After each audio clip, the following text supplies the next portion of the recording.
নোয়াখালীর চৌমুহনীতে Pubali bank PLC এর cashless banking কার্যক্রম শুরু। লেনদেন হচ্ছে ক্যাশলেস, এগিয়ে যাচ্ছে বাংলাদেশ। ডিজিটাল লেনদেনে সচেতনতা বাড়াতে 3 দিনব্যাপী কার্যক্রম।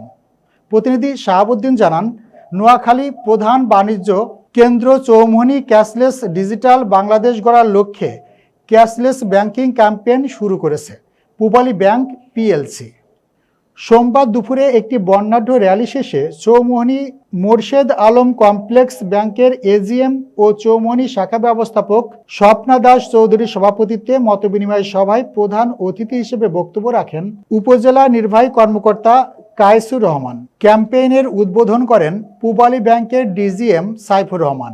এছাড়াও অন্যান্যদের মাঝে বক্তব্য রাখেন বেগমগঞ্জ মডেল থানার ওসি তদন্ত হাবিবুর রহমান, চৌমুহনী পৌর বিএনপির সভাপতি জহিরুদ্দিন হারুন, ব্যবসায়ী নেতা আবুল খায়ের, বিশিষ্ট ব্যবসায়ী এস.এম. আরিফ হোসেন তুহিন, আবদুল্লাহ আল বাকি, জীবন চৌধুরী সহ অন্যান্য সামাজিক ব্যক্তিবর্গ। ক্যাম্পেইনে গ্রাহকদের মধ্যে debit credit card, mobile banking ও অনলাইন ট্রানজ্যাকশনের বিভিন্ন সুবিধা সম্পর্কে ধারণা দেওয়া হয়।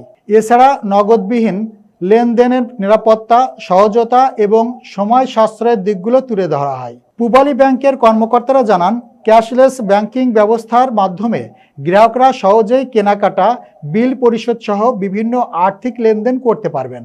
এতে যেমন সময় সাশ্রয় হবে, তেমনি আর্থিক নিরাপত্তাও বাড়বে। স্থানীয় ব্যবসায়ীরা এই উদ্যোগকে স্বাগত জানিয়ে বলেন, ক্যাশলেস লেনদেন চালু হলে ব্যবসা আরও গতিশীল হবে এবং গ্রাহকরাও আধুনিক সেবা পেতে সক্ষম হবেন।